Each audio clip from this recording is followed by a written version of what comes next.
বাংলাদেশের অন্যতম শিল্পনগরী। ঢাকা ও চট্টগ্রামের পরে এটি বাংলাদেশের তৃতীয় বৃহত্তম নগরী।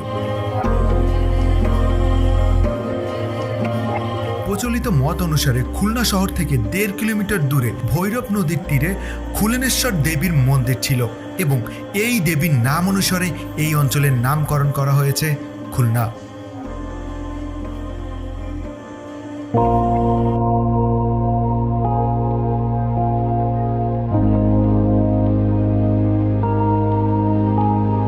বর্তমানে আমি এখন আছি রূপসা ব্রিজের পাশেই। অ্যাকচুয়ালি লোকমুখে এটাকে রূপসা ব্রিজ বললেও কিন্তু এটার অরিজিনাল নাম হচ্ছে হযরত খান জাহান আলী সেতু।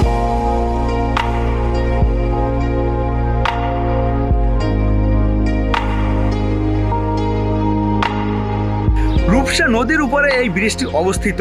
অ্যাকচুয়ালি এই রূপসা নদী কে তৈরি করেন সেটা জানেন?